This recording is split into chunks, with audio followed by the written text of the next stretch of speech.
जी अस्सलाम वालेकुम। कैफेट आज के लेक्चर आगाज करते हैं। लेक्चर 38। आज के लेक्चर में दो टारगेट है हमारे, एक फ्रॉड रिस्क फैक्टर डिस्कस करना है और फिर उसके बाद एंड पे हम जो प्रैक्टिस क्वेश्चन होम असाइनमेंट आपको दी गई थी वो डिस्कस करेंगे। होम असाइनमेंट कितने स्टूडेंट्स ने रिटन फॉर्म में अटेम्प्ट की है? होम असाइनमेंट कितने स्टूडेंट्स ने रिटन फॉर्म में अटेम्प्ट की है?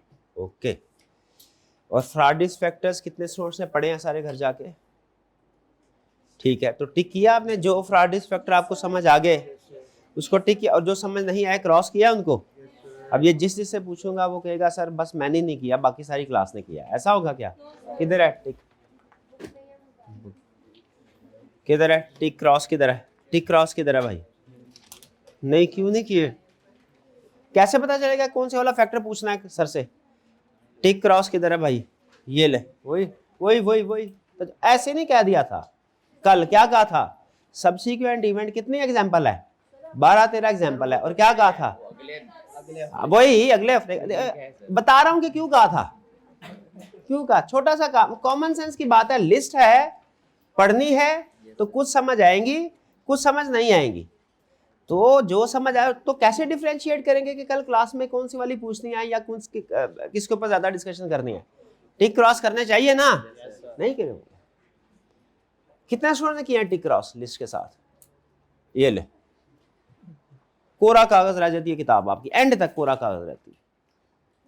मर्जी आपकी, लेकिन चले पढ़े तो है ना आपने। ओ ठीक है ठीक है, टिक क्रॉस अलग बात है। पर हाँ, ऐसे किताब गंदी करने लगती है तो अच्छा है, नीट एंड क्लीन रहे, है ना। हाँ शाबाश शाबाश। रजिस्टर। चले तो मुझे बताइए, क्या हमें ये पता चल गया कि फ्रॉड के हवाले से मैनेजमेंट की रिस्पॉन्सिबिलिटी क्या है, ऑडिटर की रिस्पॉन्सिबिलिटी क्या है? क्या हमें पता चल गया जब कहीं किसी जगह पे फ्रॉड होता है तो वहां पे 3 तरह के फैक्टर्स अराइज होते हैं, यानी 3 तरह के फैक्टर्स की मौजूदगी हो तो फ्रॉड कंप्लीट होता है या कंप्लीट वहां पे अगर होता है। वो 3 तरह के फैक्टर्स कौन से हैं? वो फैक्टर्स है हमारे, पहला फैक्टर इंसेंटिव या प्रेशर, दूसरा फैक्टर क्या है? अपॉर्चुनिटी, तीसरा फैक्टर क्या है? तीसरा फैक्टर क्या है? एटीट्यूड या रैशनलाइजेशन। इंसेंटिव या प्रेशर क्या होता है? इसमें कौन से वाले फैक्टर्स आते हैं इंसेंटिव या प्रेशर की कैटेगरी में?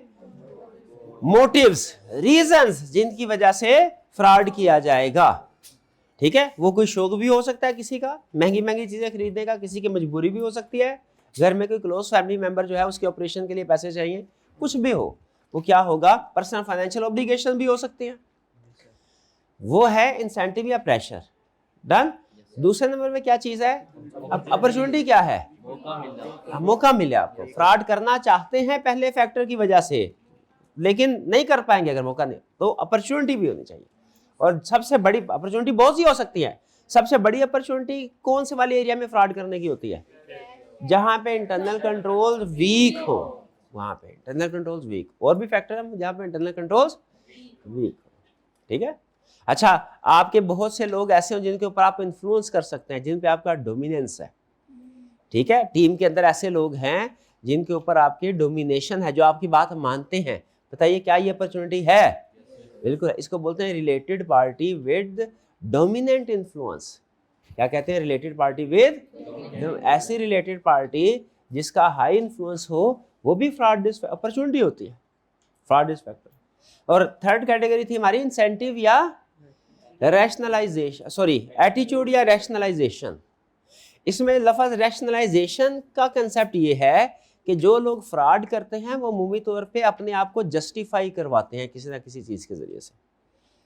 ठीक है, लेकिन आईकैप एग्जाम में जो टेस्ट करता है वो एटीट्यूड के पॉइंट ऑफ व्यू से करता है। एटीट्यूड क्या है कि जिस जगह पे लोगों का एटीट्यूड, रिसर्च से ये बात साबित हुई है कि जिस जगह पे फ्रॉड होता है वहां पे लोगों का एटीट्यूड आम लोगों से डिफरेंट होता है। यानी कुछ एटीट्यूड या बिहेवियर ऐसे होते हैं लोगों के जो फ्रॉड का बायस बनते हैं। जैसे बहुत ही सख्त किस्म की मैनेजमेंट हो, मैनेजमेंट का एटीट्यूड एग्रेसिव हो टुवर्ड्स एम्प्लॉय, फ्रॉड का बायस बनता है। ठीक है, तो या सडनली जो है लोग ऑर्गेनाइजेशन के साथ खुश नहीं है, उसकी पॉलिसी से खुश नहीं है, फ्रॉड का बायस बनता है। जैसे एम्प्लॉयज को डाउन साइजिंग की जा रही है, तो जो रिमेनिंग एम्प्लॉयज होंगे वो डर रहे होंगे कहीं हमारा नंबर ना आ जाए कभी भी, तो थोड़ा बहुत पैसा इकट्ठा कर लेते हैं रिजर्व के तौर पे। तो ये चीज़ें जो होती है इंडिकेशंस होती हैं फ्रॉड का। 3 कैटेगरीज हमने सीखी। डन। कौन कौन सी? इंसेंटिव या प्रेशर, अपॉर्चुनिटीज, एटीट्यूड या रैशनलाइजेशन। क्लियर होगी? अब इसके बाद आपने इसमें से एग्जांपल्स पढ़ी होंगी। आज से तकरीबन समझ लीजिए जो 1.5 साल पहले तक आई कैप जो केस स्टडी टेस्ट करता था इस चैप्टर में से, वो कैटेगराइजेशन नहीं पूछता था, वो केस स्टडी दे के सिर्फ इतना कह देता था कि मुझे इसमें से फ्रॉड रिस्क फैक्टर बताओ। कैटेगराइजेशन रिक्वायर नहीं, लेकिन अब लेटेस्ट क्वेश्चन में वो कैटेगराइजेशन भी रिक्वायर कर रहा है। तो आपने जो फ्रॉड रिस्क फैक्टर पढ़ने हैं तो आपको पता होना चाहिए कि ये फ्रॉडलेंट फाइनेंशियल रिपोर्टिंग वाला है या कि मिस एप्रोप्रिएशन ऑफ एसेट वाला। और अगर फ्रॉडलेंट फाइनेंशियल रिपोर्टिंग वाला है तो ये इंसेंटिव या प्रेशर है, अपॉर्चुनिटी है या एटीट्यूड या रैशनलाइजेशन। ठीक है जी।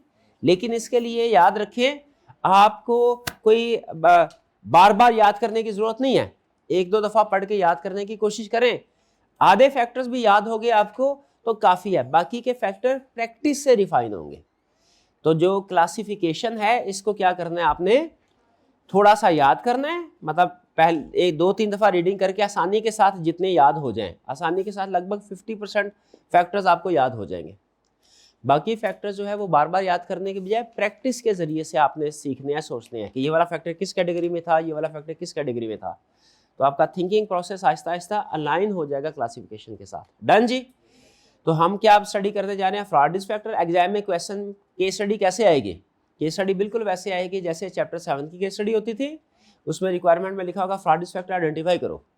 हाँ, लेटेस्ट क्वेश्चन में कुछ एडिशनल रिक्वायरमेंट भी हो सकती है कि फ्रॉड रिस्क फैक्टर आइडेंटिफाई भी करो और इसकी क्लासिफिकेशन भी बताओ। पुराने क्वेश्चन में सिर्फ फ्रॉड रिस्क फैक्टर आइडेंटिफाई करने को बोलता था, क्लासिफिकेशन रिक्वायर नहीं करता था। लेकिन नए क्वेश्चन में केस स्टडीज में अंदर वो क्या करेगा, क्लासिफिकेशन। तो हम बाज़ औक़ात जो पुराने क्वेश्चन होंगे उनमें भी मैं आपसे क्लासिफिकेशन पूछता रहूँगा। क्लासिफिकेशन समझ आ गई ना आपको? बड़ी क्लासिफिकेशन फ्रॉड की 2 टाइप्स कौन सी हैं? फाइनेंशियल रिपोर्टिंग, और फिर उसके अंदर 3 कैटेगरी कौन कौन सी? चलिए, पहले आज के लेक्चर में हमने क्या करना है, इन सारे फैक्टर्स को समझना है कि क्यों ये फ्रॉड रिस्क फैक्टर है। रीजन ये फ्रॉड रिस्क फैक्टर है ये तो पता चल गया ना, लिस्ट मौजूद है, क्यों है ये हमने डिस्कस करना है। तो सबसे पहले बताइए, फ्रॉडलेंट फाइनेंशियल रिपोर्टिंग या मिस एप्रोप्रिएशन ऑफ एसेट्स? कितने स्टूडेंट का ख्याल है फ्रॉडलेंट फाइनेंशियल रिपोर्टिंग पहले पढ़े? कितनों का ख्याल है मिस एप्रोप्रिएशन? अच्छा, मिस एप्रोप्रिएशन वाले ज्यादा है, लेकिन चूंकि आई क्या फ्रॉडलेंट फाइनेंशियल रिपोर्टिंग का ज्यादा पूछता है। ये मैं अपना एग्जाम इंपोर्टेंस तो पहले कवर करा दूं ना, रिस्क कवर कर लूं पहले। इंसेंटिव या pressure, threat to financial stability. भाई ये हाइब्रिड का कैमरा नहीं चल रहा है, चेक करें क्यों नहीं डिस्प्ले आ रहा। देखते इसको चेक कर लिया करें मेरे भाई, स्टूडेंट का काम थोड़ी है। इंसेंटिव या pressure, threat to financial stability और प्रॉफिटेबिलिटी फ्रॉम इकोनॉमिक, इंडस्ट्री और operating condition. Threat to financial stability का मतलब क्या है, या प्रॉफिटेबिलिटी, कि कंपनी का प्रॉफिट डाउन जा रहा है, कंपनी की फाइनेंशियल पोजीशन वीक हो रही है। अच्छा बताइए, जब कंपनी की फाइनेंशियल पोजीशन वीक हो रही है, डाउन जा रहा है, तो ये एक फ्रॉड रिस्क फैक्टर क्यों है? क्योंकि कंपनी के ऊपर प्रेशर है अपने आप को बेहतर प्रेजेंट करना है। डूबती कश्ती में कोई नहीं इन्वेस्टमेंट करता, इसीलिए जब इससे डूब रही होगी, जब फाइनेंशियल पोजीशन लो साइड पे जा रही, प्रॉफिटेबिलिटी डाउन जा रही होगी, तो क्या ये कंपनी चाहेगी दूसरे लोगों को पता चले? नहीं, ये छुपाने की कोशिश करेगी। तो इसीलिए फ्रॉड रिस्क फैक्टर है। ये कैटेगरी समझ आ गई? अब आगे वो बता रहा है कि कब ये फाइनेंशियल स्टेबिलिटी या प्रॉफिटेबिलिटी को थ्रेट अराइज हो सकते हैं। जैसे फॉर एग्जांपल हाई कंपटीशन हो मार्केट में कह देगा नया कंपीटिटर आ गया जिसने मार्केट कैप्चर कर ली, market saturation with declining margin. ये केस स्टडी के अंदर कोई भी इंफॉर्मेशन दे सकता है, हाई कंपटीशन का वर्ड यूज कर सकता है, मार्केट सैचुरेशन का वर्ड यूज कर सकता है, डिक्लाइनिंग मार्जिन का वर्ड यूज करता है, कोई भी वर्ड यूज कर ले। आपने क्या लिखना है भैया, ये फ्रॉड रिस्क फैक्टर है, पहले आइडेंटिफाई करना है। हाँ, ये फ्रॉड रिस्क फैक्टर है, low margin fraud risk factor है। किस लिए फ्रॉड रिस्क फैक्टर है? कंपनी के ऊपर प्रेशर होगा कि अपनी परफॉर्मेंस कंपेटिटर से इंप्रूव करे, लेकिन मार्जिन तो लो है, तो इंप्रूव परफॉर्मेंस कैसे शो होगी? फ्रॉडुलेंट फाइनेंशियल रिपोर्टिंग करके, ओवरस्टेट करके इनकम को। ये समझ आ रही बात? ये अल्फाज अगर केस स्टडी में आए तो पहचान लेंगे कि ये फ्रॉड रिस्क फैक्टर में यूज हुए थे। Next, rapid technology change or product obsolescence. Rapid technology change से क्या होगा?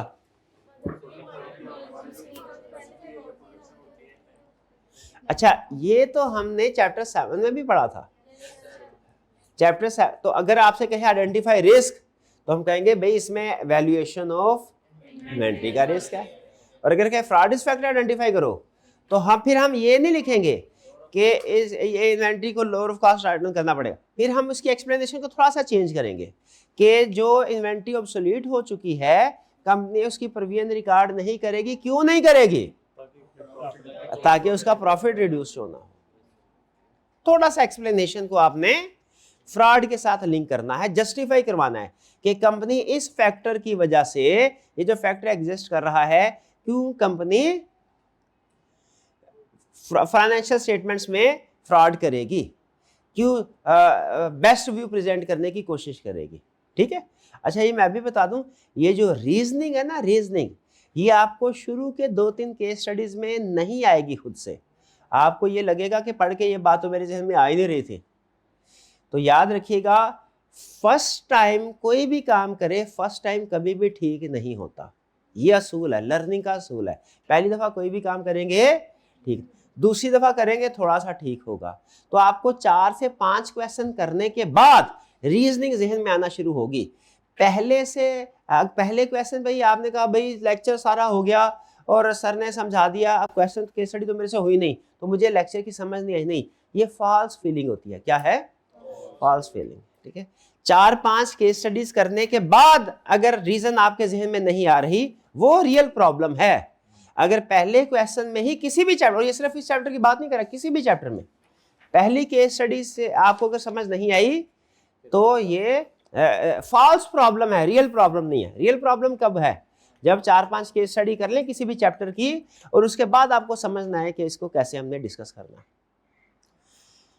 Significant decline in customer demand. Customer demand decline, क्या? Financial position. क्योंकि याद रखे, अगर कंपनी उसके एसेट्स डाउन जा रहे हैं, डिमांड सेल्स डाउन जा रही है, तो ऐसी कंपनी पता क्या बोलती है? कंपनी की मैनेजमेंट का पॉइंट है। अभी आप खुद फैसला कीजिएगा सही है कि गलत। मैनेजमेंट ये कहती है, सर ये दुनिया का निज़ाम ठीक नहीं है। क्या? बैंक जो है ना, बैंक ये पैसे देते हैं, लोन देते हैं सिर्फ उसको जिसके पास ऑलरेडी वाफिर पैसे मौजूद हों सिक्योरिटी के तौर पे देने के लिए। ये निज़ाम ठीक नहीं है। और फिर जब ये उस वक्त, हमें इसके बारे में बल्कि कहावत भी है कि बैंक जो है ये उस वक्त आपको छतरी देता है, लोन वाली छतरी, जब मौसम साफ होता है। और जैसे ही कंपनी पे बारिश शुरू होती है मुश्किलात की, ये अपनी छतरी वापस ले लेता है। तो जब तक कंपनी गुड फाइनेंशियल पोजीशन में है, बैंक लोन देने के लिए तैयार है। जैसे ही कंपनी की फाइनेंशियल कंडीशन पोजीशन बैड हुई, ये क्या करेंगे? इनको पता है रिस्क आ गया कि कंपनी डूब सकती है, कहते हैं सबसे पहले तो हम अपना पैसा वापस लें। बैंक ये कहता है कि उस वक्त हमें इन्वेस्टर और बैंकर की तरफ से सबसे ज्यादा सपोर्ट की जरूरत है, जिस वक्त हम फाइनेंशियल ट्रबल में होते हैं। लेकिन उस वक्त इन्वेस्टर और बैंकर सबसे ज्यादा पैसे वापस खींच लेते हैं कि कहीं कंपनी की हालत खराब है तो पैसा डूब ना जाए। तो उसकी वजह से जो प्रॉब्लम फेस कर रही होती है मैनेजमेंट, वो कई गुना मल्टीप्लाई हो जाती है कि बजाय मजीद पैसे आने के, ऑलरेडी जिन लोगों ने पैसे दिए वो भी पैसे वापस। तो मैनेजमेंट बन के सोचे, ऐसी सिचुएशन में फिर मैनेजमेंट के पास क्या हाल होता है कि अगर प्रॉब्लम आ भी रही है, रियल प्रॉब्लम, तो शो ना करने दें। अब मैनेजमेंट की अपनी लॉजिक है, अपना प्रॉब्लम है, लेकिन अकाउंटेंट्स की, ऑडिटर्स की अपना लॉजिक है। क्या भैया? कुछ भी हमने तो IFRS के मुताबिक उसकी कंप्लायंस को इंश्योर करना है। वो कहते हैं कि अगर अनसर्टेनिटीज है तो डिस्क्लोज करो।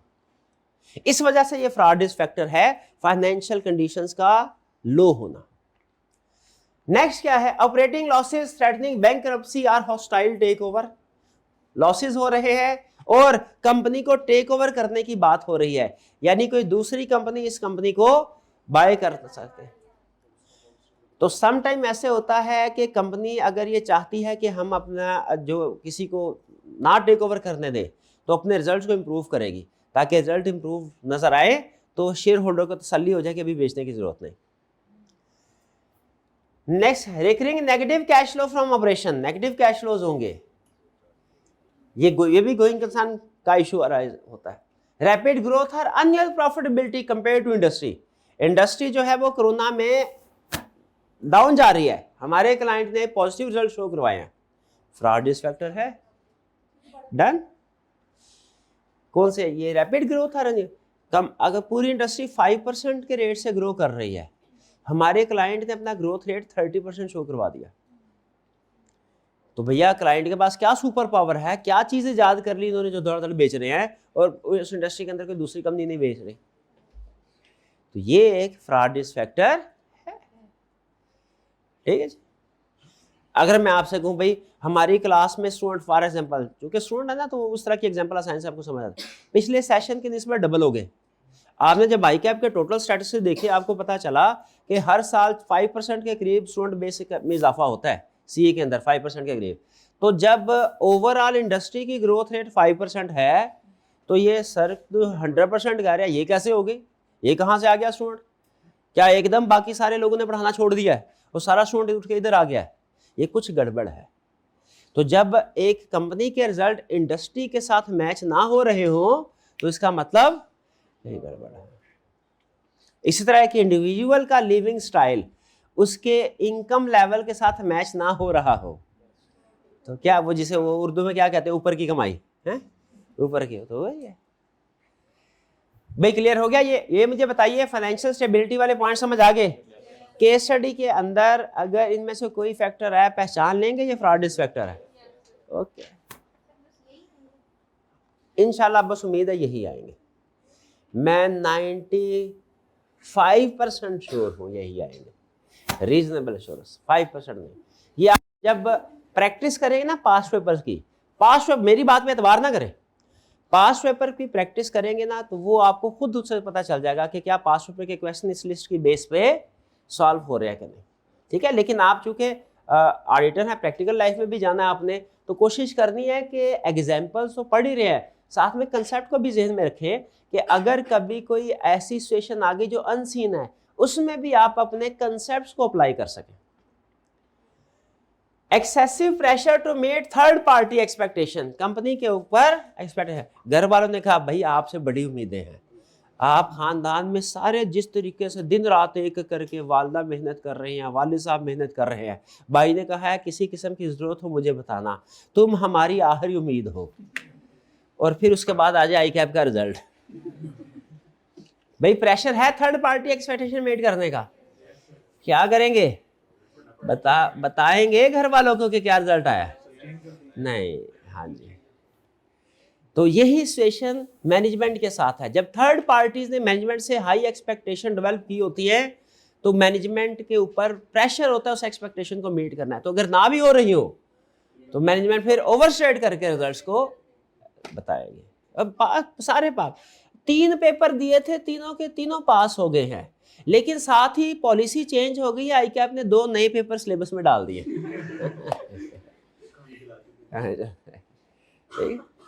एक केस था अमेरिका में, रिसर्च हुई थी, केस नहीं था रिसर्च थी, उसमें उसने रिसर्च की तो पता चला 60, हालांकि समझा जाता है अमेरिकन का एथिकल लेवल जो है वो पाकिस्तान की निस्बत हाई है, तो रिसर्च से ये बात सामने आई कि वहाँ पे 60% स्टूडेंट्स जो है वो अपने घरों में अपने ग्रेड्स गलत बताते हैं। यूनिवर्सिटी के अंदर 60%, कॉलेज यूनिवर्सिटी के अंदर 60% स्टूडेंट के लगभग घरों में ग्रेड, तो पाकिस्तान में क्या परसेंटेज होगी जैसे। उसने आगे कंक्लूड, अब ऑडिट किताब में ये रिसर्च देने का क्या मकसद था वो आगे सुने, आगे उसने बताया, उसने कहा अगर कोई स्टूडेंट अपने वालिदैन के साथ झूठ बोल सकता है, कल को यही जनरेशन प्रैक्टिकल लाइफ में बड़ी बड़ी पोजीशन पे बैठेगी, बताइए कि ऑडिट के साथ झूठ नहीं बोल सकती, बोल सकती है। इसीलिए उसने कहा था मैनेजमेंट की हर बात को हमने कॉरोबरेट करना है, कंफर्म करना है, जो अपने वालिदैन के साथ झूठ बोल सकता है किसी के साथ भी झूठ बोल सकता है, ठीक है। तो रिलाय करना, स्केप्टिसिज्म इसी चीज का नाम है।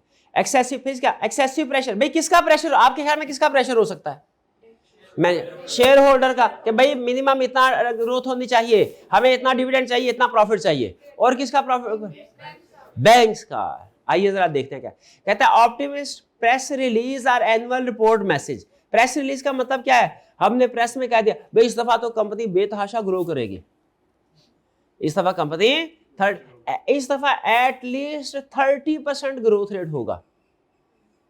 अब जब ऑफिशियली ये स्टेटमेंट दे चुके हो आप, साल के एंड पे फिर आपके ऊपर प्रेशर होगा भाई जो बात कह चुके हैं उसको पूरा करके दिखाना।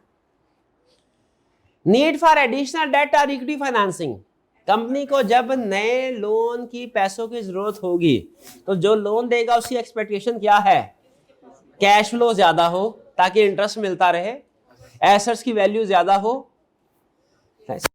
तो बताइए ऐसी सिचुएशन में अगर लोन लिया हुआ इम्पेयरमेंट लॉस है रिकॉर्ड करेगा कंपनी? नहीं, बैंक वाला फौरन कहेगा भैया आपके एसेट कम हो गए हैं, लाए मेरा लोन वापस करें।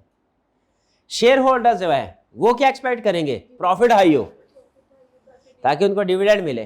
तो आपने क्या अगर इशू करने हैं शेयर अनकरीब, तो शेयर होल्डर्स दो चीजें हैं, एक शेयर होल्डर एक्सपेक्ट करेंगे हाई प्रॉफिट, तो आपके ऊपर प्रेशर होगा प्रॉफिट शो करवाना है, और दूसरा प्रॉफिट शो करवाने का मकसद ये होगा कि शेयर होल्डर हाई प्राइस देने को तैयार है। तो जब आपने शेयर अनकरीब बेच, अगर कोई ऐसा में कहे डायरेक्टर जो है वो 20% शेयर होल्डर है, उसने 12% शेयर बेचने हैं अनकरीब ऑडिट के बाद, तो हमारे लिए फ्रॉड रिस्क फैक्टर हाई हो जाएगा। रीजन क्या लिखेंगे आप, क्योंकि दो रीजन, पहली रीजन कि प्रॉफिट ज्यादा होने की वजह से शेयर प्राइस हाई होगी तो डायरेक्टर को ज्यादा पैसे मिलेंगे, दूसरी रीजन हाई प्रॉफिट को देख के ज्यादा इन्वेस्टर्स विलिंग होंगे उन शेयर को बाय करने के लिए। ठीक है, कोई सी भी एक रीजन लिख दीजिए। Done. Next, marginal ability to meet debt covenant. Debt covenant क्या होता है, लोन एग्रीमेंट। मार्जिनल का मतलब है बस हल्का सा, जैसे तरह मौत को छू के वापस आना। तो उसने कहा कि बैंक ने बोला था क्या, हमारी उसने लाइन ड्रॉ की थी, उस बैंक ने कहा था भाई डेट इक्विटी रेशो आपकी क्या होनी चाहिए, डेट इक्विटी रेशो या करंट रेशो आसानी से समझ आए 1:1 होनी चाहिए। हमारी करंट रेशो 1.01:1 है, बस करीब से रिक्वायरमेंट मुश्किल पूरी हो रही है। तो बताइए इसमें रिस्क क्या होता है कि लगता है हाँ जी कि मिस अप्रोप्रिएट किया होगा, कम होगी रेशो एक्चुअली और उसको रिक्वायरमेंट को मीट करने के लिए उसने उसको बढ़ा दिया होगा। भाई समझ रहे हैं, मार्जिन जब थोड़े से मार्जिन के साथ टारगेट अचीव हो रहे हो ना, थोड़े से मार्जिन के साथ, तो दिल में एक बात आती है क्या, ये कहीं कि गड़बड़ तो नहीं, गड़बड़ तो नहीं। ठीक है, अगर आपको ये कहा जाए, मुझे नहीं पता वैसे फिगर, K2 पहाड़ जो है इसकी बुलंदी है 60,000 मीटर, आपके जहन में कोई फ्रॉड रिस्क फैक्टर आ रहा है क्या, फ्रॉड रिस्क फैक्टर आ रहा है? एग्जैक्ट शाबाश, ये एग्जैक्ट कैसे आ, इसीलिए ऑडिट में जो राउंडेड फिगर होती है ना वो हमारे लिए रिस्क का बायस होती है, रिस्क का बायस होती है। अगर यही मैं आपसे बोलूं कि 60,107 मीटर है तो ऑटो साइकोलॉजिकली आपको लगेगा सर ने बड़ी डिटेल कैलकुलेशन किया, ये जिसने भी मेजरमेंट किया ना उसने एक एक मीटर का हिसाब रखा हुआ है। 60,000 में ये फीलिंग नहीं आती, भाई बात समझ रहे हैं? तो इसीलिए जब मार्जिन से रिक्वायरमेंट्स मीट हो रही हो, जैसे पता मैनेजमेंट से कहो भैया अगर आप इस दफा का प्रॉफिट आया 100 मिलियन फिर बोनस मिलेगा और प्रॉफिट है 100.3 मिलियन, तो जहन में ऑटोमेटिकली आती है बात क्या, मार्जिन से आप टारगेट को अचीव कर रहे हैं, कहीं ऐसा तो नहीं कि असल सिचुएशन डाउनवर्ड थी एक्चुअल और आपने उसको मीट करने के लिए ओवरस्टेट किया। पेंडिंग मेजर ट्रांजैक्शन जैसे बिजनेस कॉम्बिनेशन या एक्विजिशन, हमारे बिजनेस को कोई एक्वायर करना चाहता है और उसने कहा है कि भैया पहले ऑडिट हो जाए बाद में एक्वायर करेंगे, तो गैस करें बिजनेस को एक्वायर करने का मतलब क्या है, कंपनी के शेयर्स खरीदेगी वो कोई दूसरी कंपनी, तो एग्जिस्टिंग शेयर होल्डर क्या चाहते हैं, ज्यादा हो, तो क्या करेंगे वो प्रॉफिट ज्यादा करने की कोशिश करेंगे। Personal financial situation of management threaten by entity performance, ठीक है, जैसे सिग्निफिकेंट शेयर होल्डिंग, पता चले मैनेजमेंट, अच्छा ये एक मिनट है मैं जरा सोच लूं स्ट्रक्चर, 3 लोग हैं,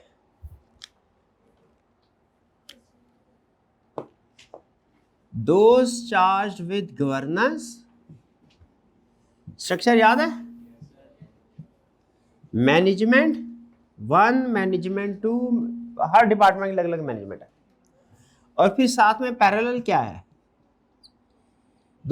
अब ये सॉरी इंटरनल ऑडिट, अब ये इंटरनल ऑडिट का कंसेप्ट भी साथ ही बता रहा हूं, और फ्रॉड रिस्क फैक्टर भी है। और फिर इसके ऊपर शेयर होल्डर भी कर ले, शेयर होल्डर। भाई यही स्ट्रक्चर था लगभग, ये स्ट्रक्चर के साथ फेमिलियर है, पहले हमने क्लास में डिस्कस किया था। सवाल ये है, अगर शेयर होल्डर ही मैनेजमेंट में हो,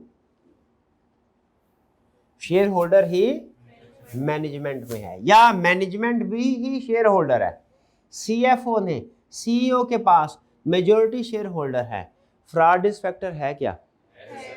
कैसे साबित करें? अब देखिए, आइडेंटिफाई कर लिया, आधा नंबर मिल गया, रीजनिंग दे बाकी आधा नंबर लेने के लिए। हाँ, क्योंकि शेयर है वो प्रॉफिट को ओवरसाइड करने की कोशिश, डायरेक्ट बेनिफिशियरी खुद है, प्रॉफिट बढ़ेगा, शेयर प्राइस बढ़ेगी, फायदा इनको पहुंचेगा। Okay, fraud risk factor done. दूसरा केस, क्या इंटरनल ऑडिट में जो लोग बैठे हैं ये मैनेजमेंट में हो, या मैनेजमेंट के साथ इनका क्लोज रिलेशनशिप हो, ये फ्रॉड रिस्क फैक्टर है या नहीं? ये कैसे है? हाँ जी, क्योंकि इन्होंने काम करना है, इन्होंने चेक करना है। अगर सुपरवाइज करने वाला प्रिपेयर करने वाले का रिलेटिव हो तो फिर वो उसकी गलतियों को डिस्क्लोज नहीं करेगा, ये हाँ जी हाईलाइट नहीं करेगा, छुपाने की कोशिश करेगा, ये भी फ्रॉड रिस्क फैक्टर है।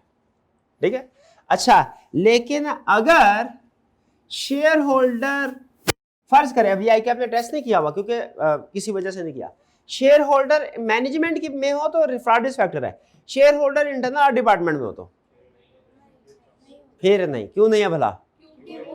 फाइनेंशियल स्टेटमेंट को इन्फ्लुएंस कर ही नहीं सकता है, ये इसलिए आई कि आपने नहीं पूछा, ये ज़हन में रखिएगा, ये दोनों फ्रॉड रिस्क फैक्टर होंगे, थर्ड वाला नहीं होगा। तो यहां पे वो यही कह रहा है कि सिग्निफिकेंट शेयर होल्डिंग, अगर मैनेजमेंट के पास शेयर होल्डिंग है तो डायरेक्ट बेनिफिशियरी खुद है, दबा के ओवरसेट करेंगे। बोनस टाइड टू रिजल्ट्स, क्या कहा? प्रॉफिट, तब हाँ प्रॉफिट होगा तो बोनस मिलेगा, वरना नहीं मिलेगा। बहुत सी कंपनीज ये प्रैक्टिस जो है इसको अडॉप्ट करती हैं कि सर्टन प्रॉफिट हुआ लेवल तो बोनस मिलेगा। Personal guarantee of entity debt, director ने पर्सनल गारंटी दी, कंपनी लोन कंपनी ने लिया, गारंटी किसने दी? डायरेक्टर ने। तो डायरेक्टर को पता है कि अगर हमने बैंक को जो रिजल्ट चाहिए वो ना दिखाए तो बैंक हमसे पैसे निकलवा लेंगे, वो कहेंगे नहीं भैया हम तो कंपनी के रिजल्ट्स को शो करवा से। Excessive pressure on management or operating personnel to meet financial target set by those charged with governor, दो चार्बिक गवर्नर से कहा इस दफा 20% प्रॉफिट ना आया तो अपना हिसाब किताब कर लेना, बोले किस लिए करेंगे? हाँ, उन पे प्रेशर ताकि अपनी जॉब को सिक्योर कर सके।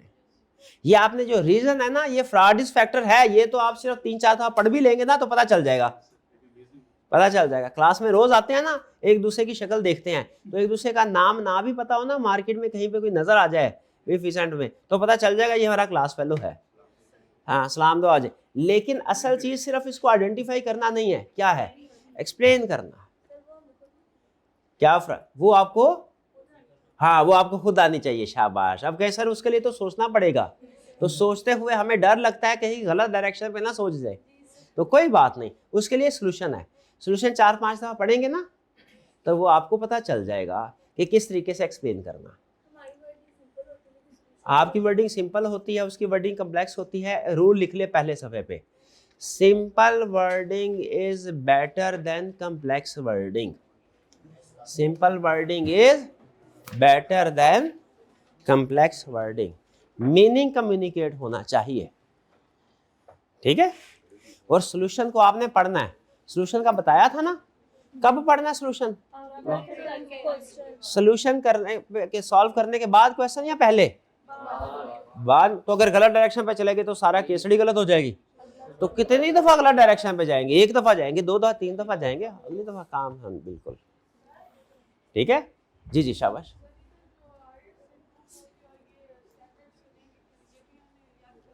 जो स्टैंडर्ड के रेफरेंस लिखे हुए हैं ना, हाँ, जो स्टैंडर्ड के नंबर लिखे हुए हैं वो आपने हरगिज याद नहीं करने। ISA लिखा होगा फॉर एग्जांपल 700, 705, 500, 505, याद नहीं करना। सोल्यूशन में भी चाहे लिखे हो नहीं करना, क्वेश्चन में भी लिखा आई कैप नहीं रिक्वायर करता। पेपर निकाल के मुझे दिखाएं कहाँ पे आई कैप में रेफरेंस दिया हुआ है, क्वेश्चन में देखें। हाँ वो टेस्ट में वो सिर्फ आपको समझ लीजिए कि हल्का सा ना एक आइडिया देने के लिए क्या होता है। अगर कहीं लिखना भी पड़े आपने सिर्फ ये लिखना है as per IFRS, as per ISAs, बस इतना लिखना है, स्पेसिफिक रेफरेंस नहीं देना। जी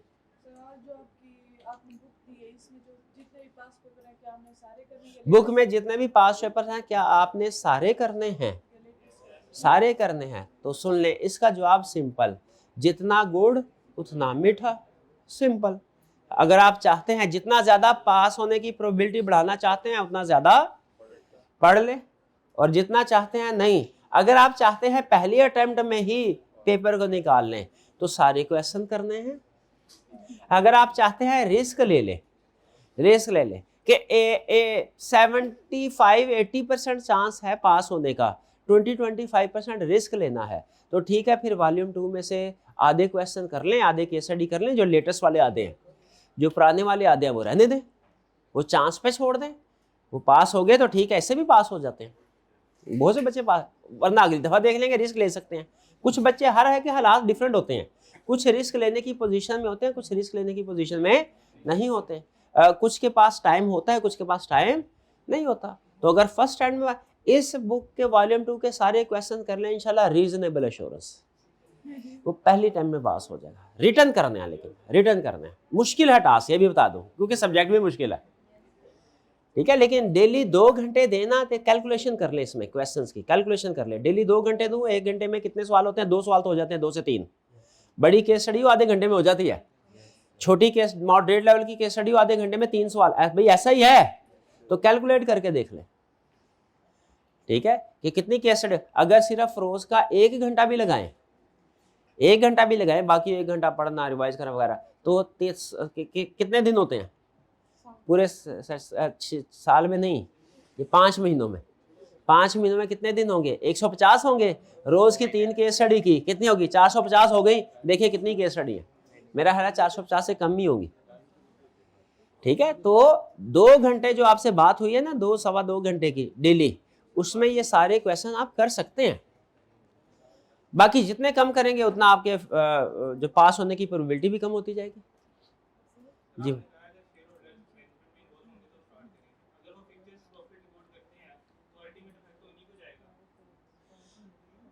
शेयर होल्डर ने कहा सर, शेयर होल्डर अगर मैनेजमेंट का हिस्सा हो तो रिस्क ऑफ फ्रॉड बढ़ जाता है, या मैनेजमेंट शेयर होल्डर हो तो रिस्क ऑफ फ्रॉड बढ़ जाएगा। लेकिन अल्टीमेटली वो खुद ही शेयर होल्डर है। अगर शेयर होल्डर जो है वो मैनेजर भी है, मैनेजर शेयर होल्डर भी है, तो शेयर होल्डर अगर फ्रॉड करके प्रॉफिट को ओवरसेट करते भी है और इसकी वजह से शेयर प्राइस बढ़ भी जाती है, तो बाहर का कोई पार्टी तो इफेक्ट नहीं हुई, यहां तक कोई पार्टी इफेक्ट नहीं हुई। लेकिन क्या हो अगर मैनेजमेंट इन शेयर्स को, शेयर होल्डर ने शेयर को बेच दे, या उनका इरादा हो बेचने का, तो फिर क्या होगा? फिर डेफिनेटली हाँ, जो बंदा बायर करेगा हाई प्राइस पे वो फंस जाएगा। और दूसरी चीज ये भी हो सकती है कि बैंकर्स को भी शो करवाना होता है कि सर हमारे रिजल्ट बड़े पॉजिटिव है, बैंक से लोन भी तो लेना होता है, तो बैंक के साथ भी ये फ्रॉड हो सकता है। Next opportunities. अपॉर्चुनिटीज क्या है? मौका। भाई ये फ्रॉड करना चाहता हूं मैं इस रीजन की वजह से, मेरे पास अपॉर्चुनिटीज क्या है? Significant related party transaction outside normal course of business or with related entities or not audited or audited by another firm. Fraud करने का मौका ऐसे जानसार दोस्त जो मुश्किल वक्त के अंदर ना देखे क्या ठीक है क्या गलत है, बस अपने दोस्त के साथ खड़े हो, ऐसे जानसार दोस्त गलत काम करने के लिए बेहतरीन ऑप्शन है। इसी तरह कंपनी के अंदर भी रिलेटेड पार्टीज है। कंपनी के अंदर क्या है? कंपनी की रिलेटेड पार्टी कौन सी होती हैं? Director, share holder, associated companies. तो अगर एसोसिएटेड कंपनी होल्डिंग सब्सिडरी वगैरह के साथ ट्रांसैक्शन, मुझे बताइए कंपनी मुश्किल में फ्रॉड करना चाहती है, अनरिलेटेड पार्टी सपोर्ट करेगी, साथ खड़ी होगी कि रिलेटेड पार्टी? अच्छा, रिलेटेड पार्टी के साथ वैसे तो हर ट्रांजैक्शन में रिस्क होता है। क्यों हर ट्रांजैक्शन में रिलेटेड पार्टी के साथ हर ट्रांजैक्शन में रिस्क होता है? क्योंकि नंबर 1 लॉ रिक्वायर करता है इसकी अप्रूवल, नंबर 2 काउंटिंग रिक्वायर करती है इसका डिस्क्लोजर, और मार्केट टर्म्स एंड कंडीशन पे रिकॉर्ड करना।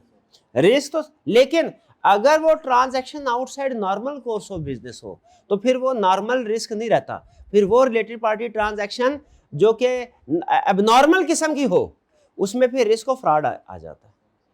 इसीलिए रिलेटेड पार्टीज का होना एक रिस्क ऑफ फ्रॉड समझा जाता है, इनकी मौजूदगी। क्यों बता, हमें फ्रॉड करने में सपोर्ट करेंगे।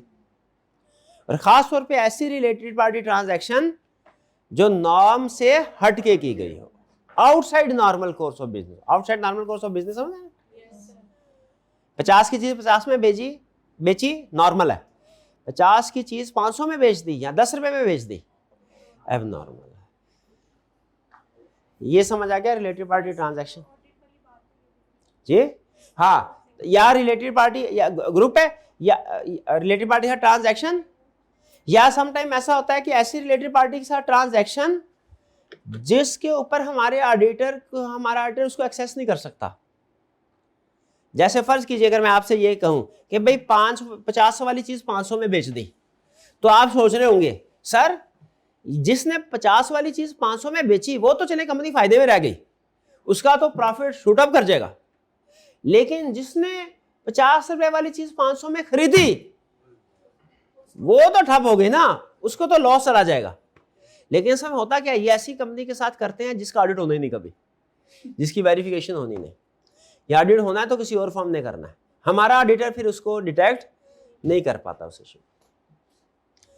नेक्स्ट, सिग्निफिकेंट या अनयूजुअल या account balances based on significant estimates that involve subjective judgement. ऐसे अकाउंट एरियाज जिनमें एस्टिमेट्स, जजमेंट्स, अनसर्टेनिटीज इन्वॉल्व होती हैं, जैसे रीवैल्यूएशन, जैसे इम्पेयरमेंट, जैसे डेप्रिसिएशन, जैसे लीगल केसेस, इनमें अपॉर्चुनिटी ज्यादा होती है फ्रॉड करने की। क्यों?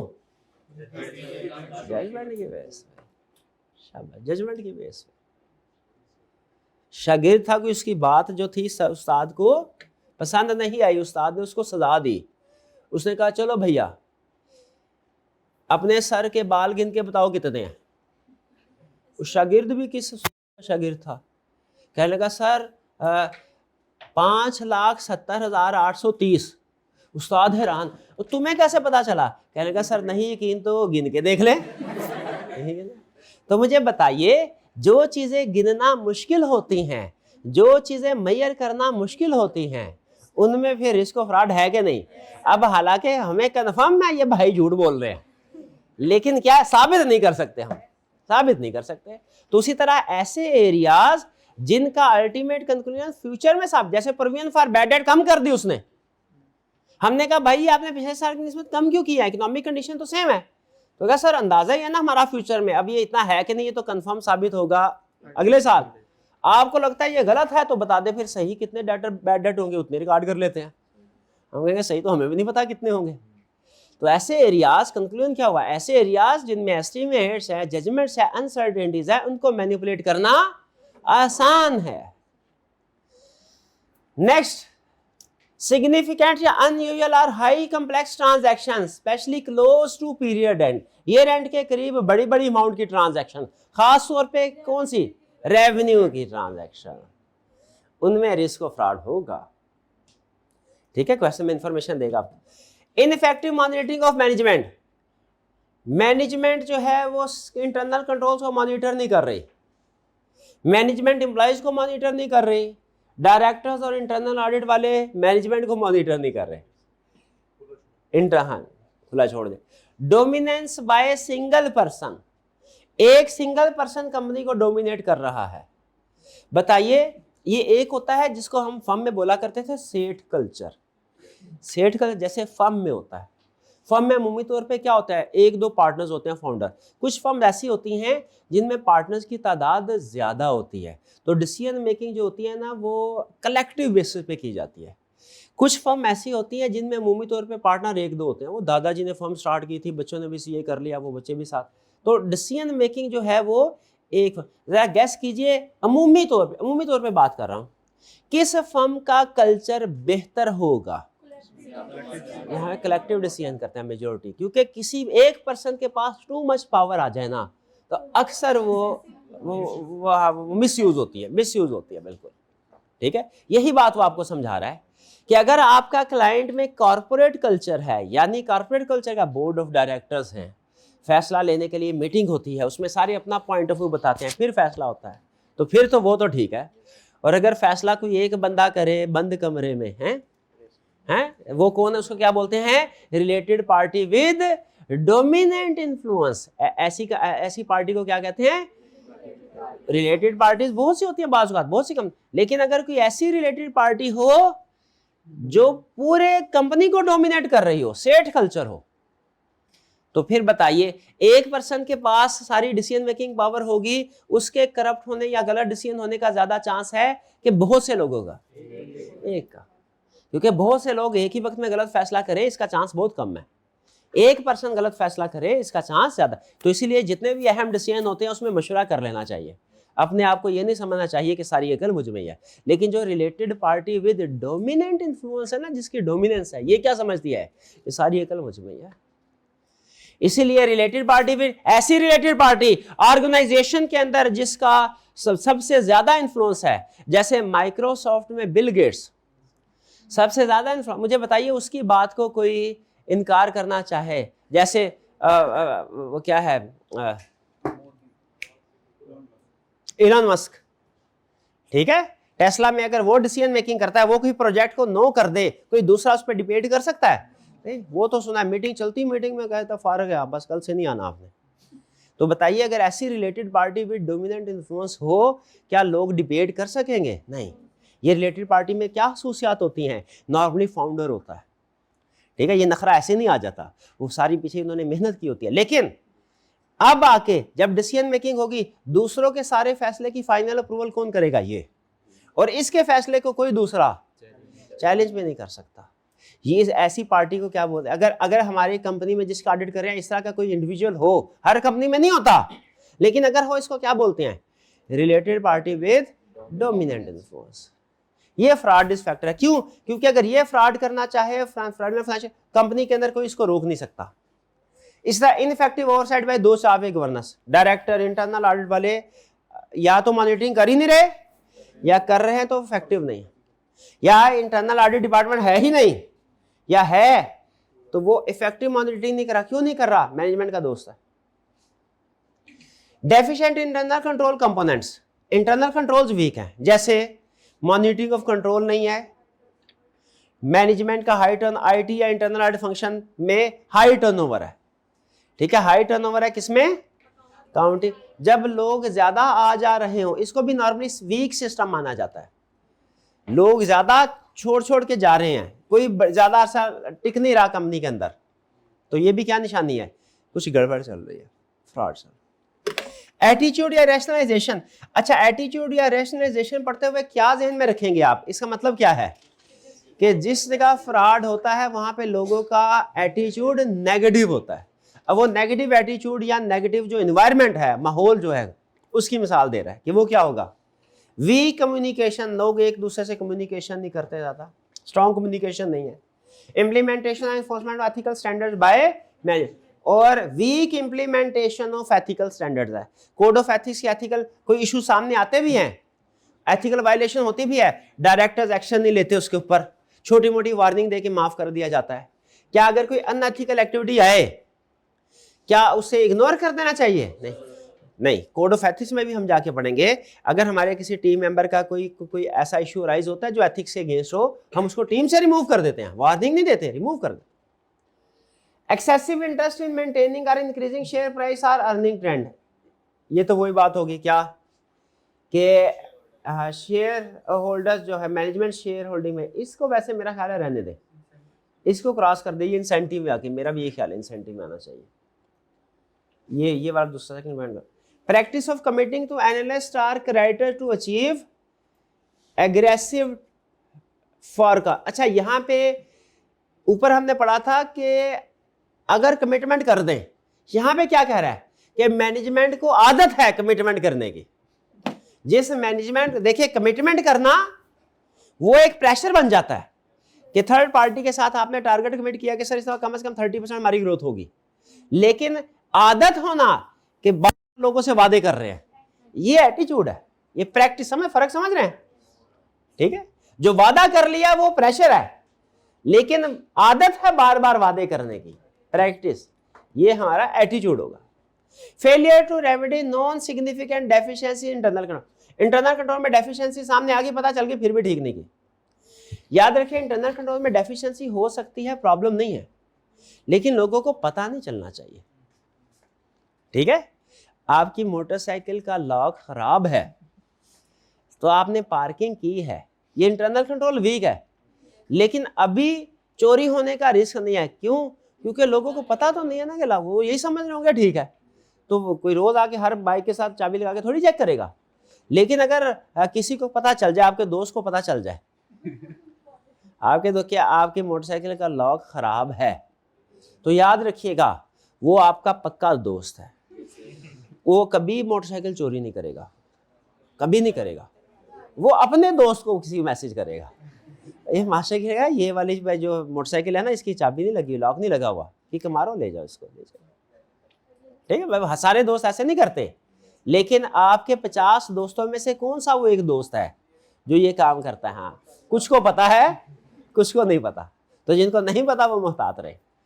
भाई ये बात समझ आ गई? Failure to remedy non significant deficiency, कि जब अगर सीसीटीवी कैमरा खराब है, ठीक है, लेकिन किसी को पता नहीं चलना चाहिए। ठीक है, यहाँ पे क्या लगा हुआ? ये लगा हुआ, ठीक है। ठीक है कि अब ये आप तो ये जूम करेंगे डेली, ठीक है, तो इस वजह से एक दूसरे के मोबाइल को हाथ लगाने से परहेज करेंगे। लेकिन अगर आपको पता चल जाए फर्ज करें किसी दिन के ये तो खराब है, तो फिर क्या होगा? फिर रिस्क बढ़ जाएगा ना, फ्रॉड इंस्पेक्टर। ये तो कह रहे हैं इंटरनल कंट्रोल डेफिशिएंट हो सकता है, लेकिन अगर लोगों को पता चल जाए ना आपके एम्प्लॉइज को ये कंट्रोल वीक है, उसको फौरी तौर पे रिमूव करे, वरना लोग उसका फायदा उठा सकते हैं। नेक्स्ट क्या किधर गया हम? ये स्ट्रेन्ड रिलेशन। स्ट्रेन्ड का मतलब क्या है? गुड रिलेशनशिप के बैड रिलेशनशिप विद करंट और predecessor auditor, frequent disputes, unrealistic time pressure, restriction on access, information नहीं प्रोवाइड कर रहे, झगड़ा कर रहे हैं, डिसएग्रीमेंट करते हैं अकाउंटिंग एडजस्टमेंट्स के ऊपर, ये भी फ्रॉड। ऐसी मैनेजमेंट का ऑडिटर के साथ अच्छा ताल्लुक नहीं है। तो जो मैनेजमेंट या जो शेयर होल्डर, जो मैनेजमेंट ऑडिटर के साथ गुड वे में बात नहीं करती, अच्छे तरीके, हर इंफॉर्मेशन जैसे वो कह रहा है टाइमली प्रोवाइड नहीं करती, इसका मतलब कुछ गड़बड़ है। Domineering management behaviour towards the auditor, auditor को डोमिनेट करना चाहते हैं, फैसले खुद करना चाहते हैं। जो ऑडिटर फैसले करता है, चाहते हैं ऑडिटर हमारी मर्जी के मुताबिक फैसला करे। ए भैया ऑडिटर अनमोडिफाइड ओपिनियन दो, वरना शेयर होल्डर के साथ कह के उनके कान भर के आपको रिमूव करवा देंगे। फ्रॉड इंस्पेक्टर, भाई क्लियर? कुछ समझ आई बात की? ये सारे फ्रॉड इंस्पेक्टर कौन से थे? Financial reporting. अब आते हैं मिस एप्रोप्रिएशन ऑफ एसेट्स के। इसमें भी देखे क्या वही कैटेगरीज हैं, कैटेगरी वही, लेकिन क्या एग्जांपल्स वही होंगी? एग्जांपल डिफरेंट होंगे, चेंज। इंसेंटिव प्रेशर क्या है? Personal financial obligation employ with access to cash or susceptible assets. Employ के घर में जरूरत है, बच्चे की स्कूल की फीस देनी है, कॉलेज की फीस देनी है, वरना नाम कट जाएगा, तो ये क्या है? जरूरतमंद बंदे को किसी ऐसी जगह पे नहीं बिठाना होता जहां पे कैश या कीमती एसेट्स मौजूद हो, कोई जरूरत नहीं। ठीक है, जो नॉर्मली अक्सर जो लोग उधार मांगते हैं, अक्सर उनकी फाइनेंशियल कंडीशन पुअर रहती है, उनमें रिस्क ऑफ फ्रॉड भी ज्यादा। मैं ये नहीं कह रहा, अल्लाह माफ कर, इसका मतलब ये नहीं है कि गरीब आदमी, ऐसी बात नहीं है। ठीक है, बहुत से लोग ऐसे होते हैं मर जाते हैं, कभी हराम चीज की तरफ नहीं जाते।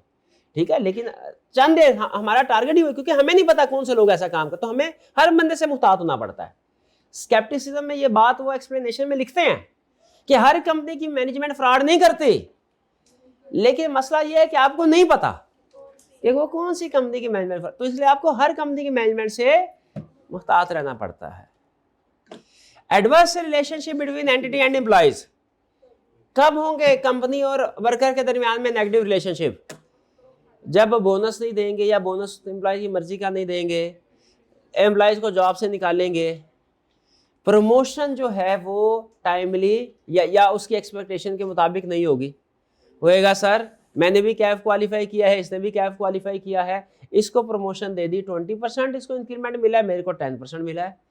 अब ये क्वालिफिकेशन तो देख रहा है, लेकिन उसको ये नहीं पता कि ये भाई लेट बैठ के भी काम पूरा करता है और ये आधा काम छोड़ के चला जाता है। लेकिन ये नहीं देखेंगे। एम्प्लॉयज हमेशा याद रखें, जब आपके पास आर्गूमेंट करने के लिए आएंगे, और दुनिया में हर बंदे के साथ ऐसा है, वो उसी बेस के ऊपर आर्गूमेंट करेगा जो उसकी फेवर में जा रही है। जो उसकी फेवर में नहीं जा रही उसकी बेस पे आर्गूमेंट। तो अगर कभी ऑर्गेनाइजेशन में आप किसी एंटरप्रेन्योरशिप पोजीशन में होंगे तो आपके पास हर एम्प्लॉय के प्लस पॉइंट भी होने चाहिए, माइनस भी होने चाहिए। माइनस पॉइंट एम्प्लॉयज को नहीं बताने। कब बताने हैं? जब वो आपके पास आर्गूमेंट करने के लिए आएगा कि भैया आपने उस टाइम पे ये किया था, उस वक्त ये बंदा काम आया था। जी चलिए, आपको क्या लगता है कि सैलरी जो डिसाइड होती है सिर्फ क्वालिफिकेशन की बेस पे होती है? नहीं, सिर्फ एक्सपीरियंस की बेस पे होती है? नहीं, सबसे अहम चीज जरूरत के वक्त कौन साथ खड़ा होता है। तो अगर कभी मौका मिले, कोई मुश्किल में हो, बॉस खासतौर पे मुश्किल में हो, तो उसके साथ खड़े होना है, काम आएगी ये चीज। चलिए, एडवर्स रिलेशनशिप समझ आ गया। एडवर्स रिलेशनशिप क्या है? Incentive, opportunity. क्या अपॉर्चुनिटी? मौका। अब वो कह रहा है भैया मैंने अपने बच्चे के कॉलेज की फीस देनी है, मेरे पास पैसे नहीं है। सीएफओ ने इनकार कर दिया, उसने कहा अभी पिछले महीने तो लोन लिया था, पिछले महीने तुमने कहा था कोई शादी पे जाना है उसके लिए लोन दिया था, अब तुम आके ये कह रहे हो कि बच्चे के स्कूल की कॉलेज की फीस देनी है। कोई लोन नहीं, सीएफओ ने लोन रिजेक्ट कर दिया। लेकिन वो ये क्या है? ये इंसेंटिव, प्रेशर है। प्रेशर है बेसिकली, इंसेंटिव या प्रेशर। इंसेंटिव या प्रेशर को डिफरेंशिएट करने की जरूरत नहीं है, ये एक ही कैटेगरी समझे। अब अगर तो उस पर्सन का काम सिर्फ इतना है डॉक्यूमेंट्स को चेक करके साइन करना है, तो शायद वो फ्रॉड नहीं कर पाएगा। लेकिन अगर वो क्या है? कैशियर है, अगर वो इन्वेंट्री मैनेजर है, फिर वो फ्रॉड कर सकता है। Large amount of cash on hand, inventory item small in size and high in value, easily convertible assets, diamond, bearer instruments, computer chips, आसानी के साथ छुपा के घुमा फिरा के लेके जा सकते हैं। Fix assets data small, marketable, lack observable identification of ownership, जिनकी पता ना चले ओनर कौन है। जो चीज कैश, जैसे जो चीज जिसके पास है उसी की है। तो जैसे मोबाइल है, इसकी ओनरशिप नॉर्मली कंफर्म नहीं होती, रीसेट कर दे तो जिसका है बस उसी का है। गोल्ड है, अब नहीं होते इसके बाद। ओके चले, कोई ना कोई तरीका निकाल लेंगे वैसे कारीगर। हाँ जी, चलिए आगे चलते हैं। फिक्स है, फिर इसके बाद इनएडिक्वेट कंट्रोल्स ओवर एसेट्स। ये भी अच्छा, यहाँ पे भी देखिए, यहाँ पे भी इंटरनल कंट्रोल्स है भाई। इंटरनल कंट्रोल तो हमारा फ्रॉडलेंट फाइनेंशियल रिपोर्टिंग में भी था, इंटरनल कंट्रोल वीक हुआ।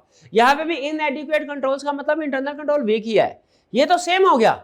नहीं, वो था internal controls over financial statements, ये है internal controls over assets. Inadequate segregation duties or independent check.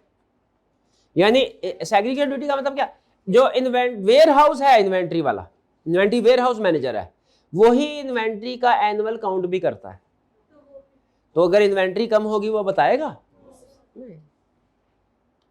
या इंडिपेंडेंट चेक नहीं है, हर मंथ एंड पे बैंक रिकंसिलिएशन स्टेटमेंट नहीं बन रही, तो क्या जो कैशियर अगर बैंक के पे फ्रॉड करेगा आइडेंटिफाई हो सकेगा?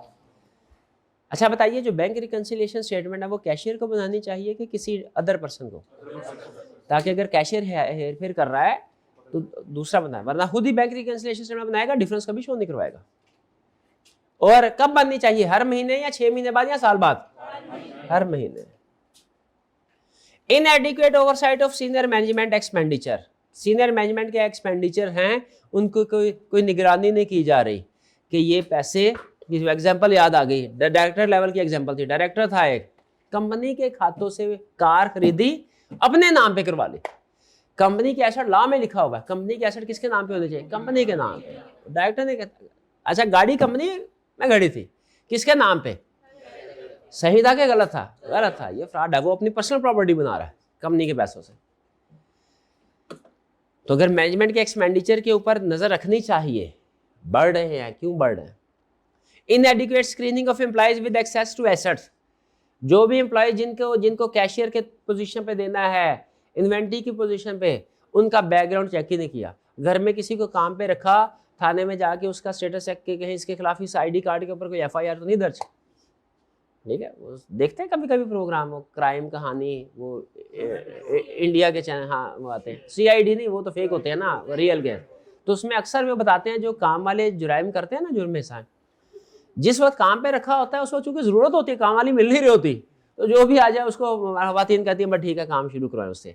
लेकिन अगर उसकी प्रॉपर इन्वेस्टिगेशन, बैकग्राउंड सर्च नहीं करवाएंगे तो वारदात भी कर सकती हैं। तो इसीलिए हमेशा करीबी थाने से वेरिफिकेशन करवा लेनी चाहिए। यही वो कह रहा है, एम्प्लॉयज की स्क्रीनिंग नहीं की, पता चले पास्ट कंपनी में फ्रॉड करके भागा हुआ है, तो कैसे पता चले? स्क्रीनिंग, बैकग्राउंड स्क्रीनिंग करेंगे, सर्च करें। रेफरेंस का मकसद ये होता है, जो CV के ऊपर रेफरेंस लिखा होता है ना, ये ताकि ये पर्सन बता सके कि इनको कितने अरसे से जानते हैं और इनका बिहेवियर क्या है।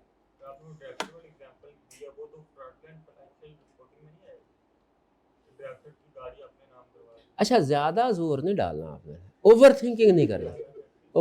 मैंने आपको बताया था ना, ओवर थिंकिंग करेंगे ना, अच्छा एक और चीज बता दे, इनहेरेंट लिमिटेशन आपको बता दूं, दुनिया में जो कंसेप्ट क्लासिफिकेशन वाला होगा ना, लिस्ट वाला होगा, पूरी दुनिया में कोई भी सब्जेक्ट उठा के देख लें, जिम्मेदारी के साथ कह रहा हूं, साइंस नहीं होनी चाहिए, साइंस का सब्जेक्ट नहीं होना चाहिए।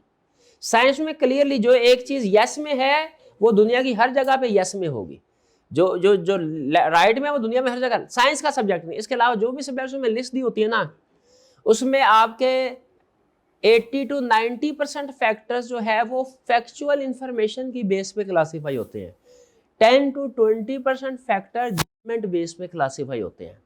तो ये वाली लिस्ट और इसके अलावा भी कोई अगर लिस्ट आगे ऑडिट में आएंगी जिसमें क्लासिफिकेशन मौजूद है, उसमें 80% तक क्लासिफिकेशन आप बिल्कुल ठीक करेंगे, 20% पे जजमेंटल डिफरेंस आएगा। आप कहेंगे सर ये इस फैक्टर की बजाय उधर हो जाता तो बेहतर था, उधर वाला फैक्टर उधर हो जाता तो बेहतर था। जैसे अभी प्रीवियस एक एग्जांपल मैंने आपको करवाई है ना, किस वजह से? क्योंकि मेरे ख्याल में वो वाली क्लासिफिकेशन ऑलरेडी ऊपर आ चुके थे। तो इसमें फिर आपने क्लासिफिकेशन, आपने क्या करना है, अगर कहीं पे आपको लगे कि भैया ये फैक्टर उसने अपॉर्चुनिटी में लिखा हुआ है, अब भाई ये तो एटीट्यूड में आ जाता तो ज्यादा बेहतर था, तो क्या करेंगे? क्या अपने जजमेंट की बेस पे चलेंगे कि जो क्लासिफिकेशन कर दी उसने? अगर तो क्वेश्चन आए इन फैक्टर में से जो आपको पढ़ाए गए हैं, तो आपने क्लासिफिकेशन किस बेस पे करनी है? लेकिन अगर कोई ऐसा फैक्टर आ जाए जिसका चांस कम है, जो कि मौजूद नहीं है लिस्ट में, उस वक्त आपको जजमेंट अप्लाई करने की इजाजत है। प्रोफेशनल जजमेंट की डेफिनेशन में लिखा होता है, जजमेंट कहाँ अप्लाई करते हैं? जहां पे क्लियर गाइडेंस अवेलेबल ना हो। जहां पे गाइडेंस अवेलेबल है वहां पे गाइडेंस को फॉलो करना है, ठीक है। तो एग्जाम में अगर वो हमसे क्लासिफिकेशन पूछे, चांस कम है लेकिन अब क्लासिफिकेशन पूछना शुरू हो गया आहिस्ता आहिस्ता, तो आपने पहली कोशिश क्या करनी है? जो क्लासिफिकेशन बुक में है वही देनी है।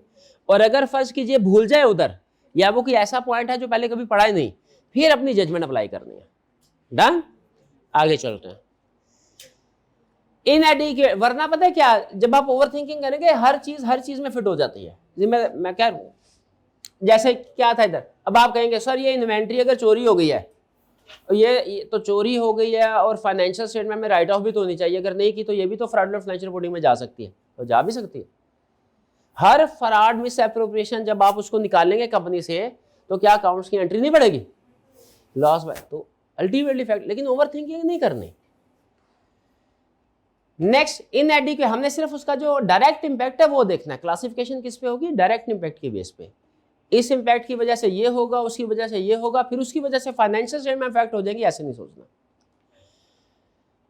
इनएडिक्वेट physical safeguard over cash, inventory और फिक्स एसेट्स, क्या कह रहा है? जहां पे इन्वेंट्री मौजूद है वहां पे निगरानी करते कोई गार्ड नहीं है, चोरी हो सकता है। Lack of mandatory leave for employees in key control rules.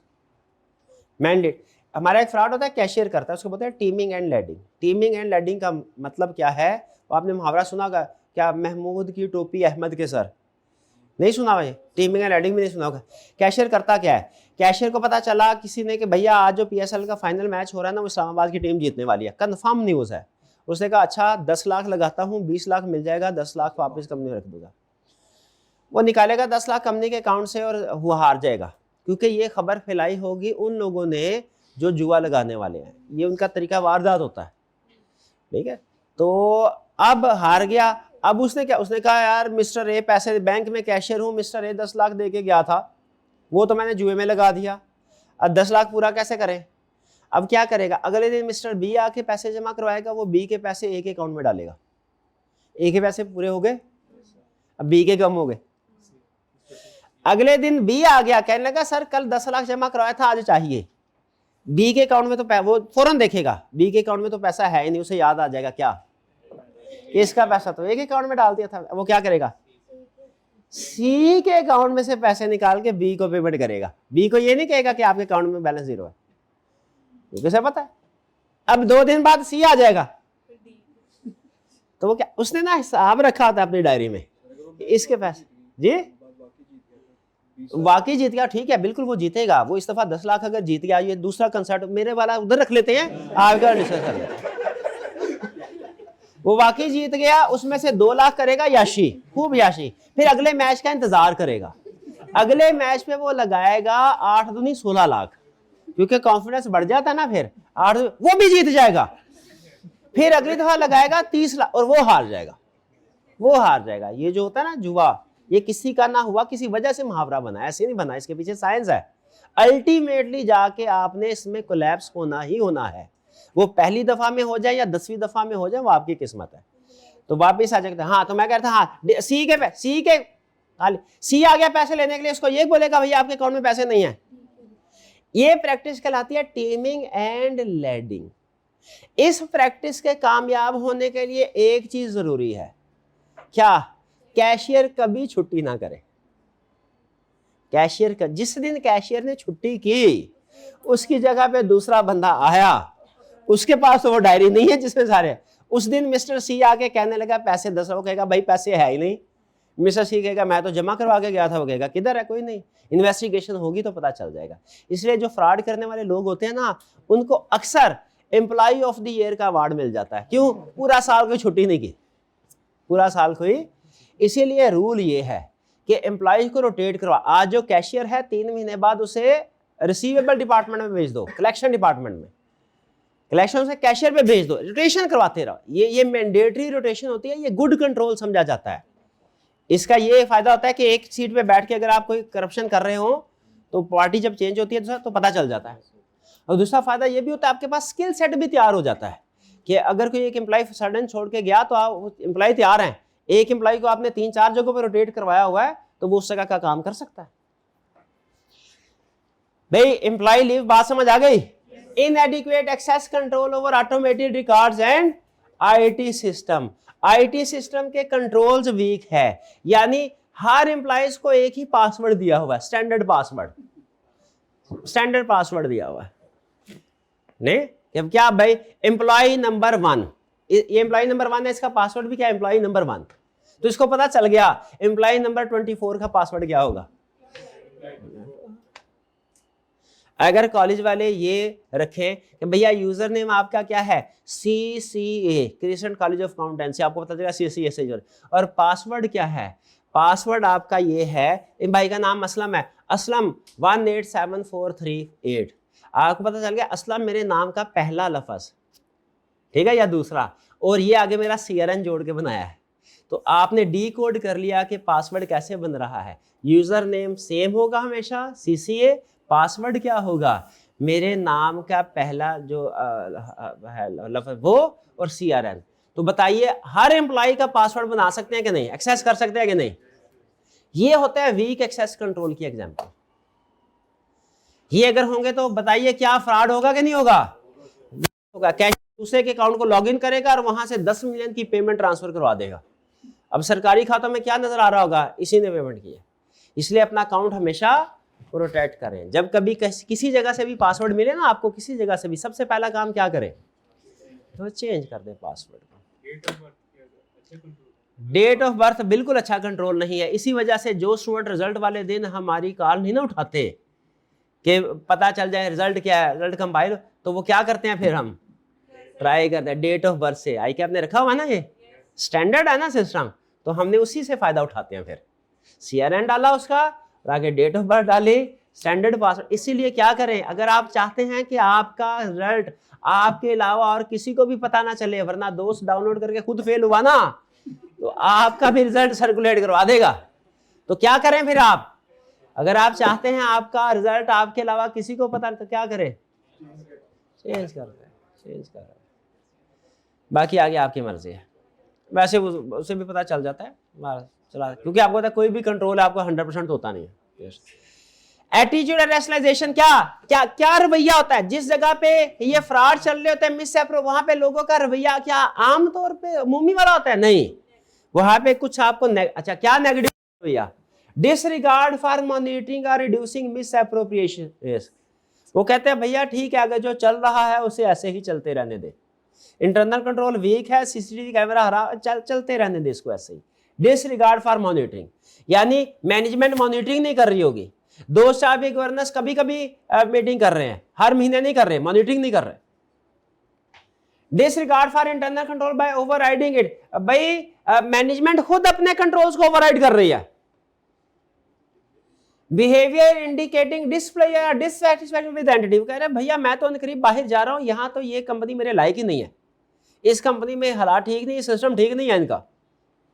जिस जगह पे आप काम कर रहे हो ना, उस कंपनी के अलावा बाकी दुनिया की हर कंपनी अच्छी लगती है, और जिस कॉलेज में आप पढ़ रहे हो उसके अलावा हर कॉलेज अच्छा लगता है। ऐसा ही है, प्रैक्टिकल लाइफ में जाएंगे तब भी ऐसे ही होगा। फैमिली के अंदर अपने घर के अलावा बाकी हर रिश्तेदार का घर लग रहा है, बहुत अच्छा, इधर ही आशिया चेंज यही कह रहे। तो जब डिसप्लेयर हो, डिससेटिस्फैक्शन हो, लोग शो करवा रहे हो, तो इसका मतलब है लोग उस एंटिटी के साथ सिंसियर नहीं है, गड़बड़ कर सकते हैं, कोई नाराज है, ये नाराजगी का इजहार है। Change in behaviour lifestyle that में indicate assets have been miss, cashier ने नई गाड़ी ले ली, हम परेशान, पिछले महीने तो लोन मांग रहा था और परेशान था, अब नई गाड़ी ले ली। टॉलरेंस ऑफ पेटी थेफ्ट, छोटे मोटे चोरी पे कुछ ना करना। भाई ये बात समझ आए, फैक्टर सारे समझ आए, एक एक करके बता दिए। अब आ गया circumstances indicating possibility of fraud. ठीक है, क्या क्या रैशनलाइजेशन का मतलब, देखिए एटीट्यूड या रैशनलाइजेशन आपने सिंगल फैक्टर के तौर पे लेना है, इसको अलग अलग समझने की जरूरत नहीं है। रैशनलाइज का मतलब है अपने एक्ट को जस्टिफाई करवाना, लेकिन उसके साथ आपको ये समझ नहीं आएगी एग्जांपल। हाँ, क्लासिफिकेशन अगर क्वेश्चन पूछता है तो आपने क्या सोचना है एटीट्यूड में? एटीट्यूड में ये सोचना है कि जिस जगह फ्रॉड हो रहा होता है वहां पे लोगों का रवैया क्या होता है।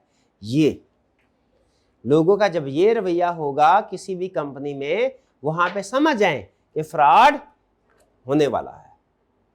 डन? अच्छा मुझे बताइए, रिस्क फैक्टर दो एग्जांपल दे रहा हूं। घर से बाहर निकले, आपको लगे आसमान पे काले बादल छाए हुए हैं, रिस्क है, बारिश हो सकती है। क्लास में आगे फिर भी आपने कहा क्लास नहीं छोड़ूंगा, मौसम जैसा आंधी हो तूफान हो, क्लास नहीं छोड़नी, क्लास में आए। फिर उसके बाद क्लास से बाहर निकले, अब आप ऊपर देख रहे हो, ऊपर कुछ भी नहीं है, नीचे देखा, अचानक आपको जगह जगह पानी गिरा खड़ा नजर आ रहा है, ये क्या है? बारिश हो चुकी है। अभी जो हमने पढ़े थे वो थे फ्रॉड रिस्क फैक्टर, वो क्या है? फ्रॉड हो सकता है। अब जो हम पढ़ने जा रहे हैं वो क्या है? फ्रॉड हो चुका है। क्या ये भी हमारे लिए रेलिवेंट है कि नहीं?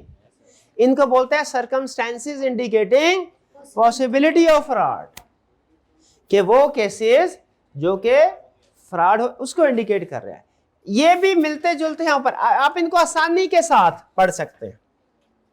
ठीक है, इसको रीड कर लीजिएगा, इसमें इंशाल्लाह कोई प्रॉब्लम नहीं होगी। जैसे डिस्क्रिपेंसी इन काउंटिंग रिकॉर्ड, क्या?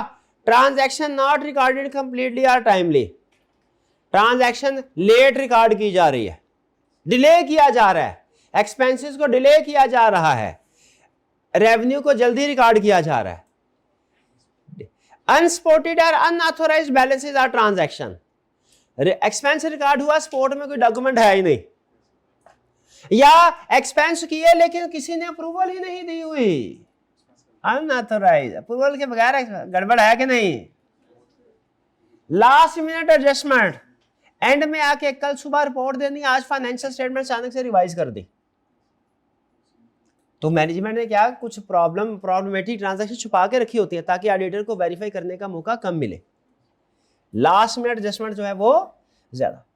जब कभी याद रखिएगा, एक असूल बता दूं आपको, सस्पिशियस पेमेंट होगी ना आपके जो जूनियर, क्योंकि आपको इसलिए बता रहा हूँ, आपको फ्यूचर में किसी ना किसी, आप डेफिनेटली मेजोरिटी ऑफ स्टूडेंट ऐसी जगह पे बैठे होंगे जहाँ पे वो लीड कर रहे होंगे, तो आपके जूनियर आपके पास आएंगे और सर जी तबाही फिर गई है, अगर 10 मिनट के अंदर अंदर आपने ये पेमेंट अप्रूव ना की तो सब कुछ बंद हो जाना है, कंपनी बंद हो जाएगी, सब कुछ लूट जाए, बर्बाद हो जाएगा, बस जल्दी जल्दी कर दें, ये एक्सपेंस पूरी करना जरूरी है। वो बाहर लोग आए हुए हैं चेकिंग के लिए, वो कह रहे हैं अभी सील कर देंगे, सारा कुछ सील कर देंगे सर जल्दी, आप एकदम से पैनिक होकर अप्रूव कर देंगे।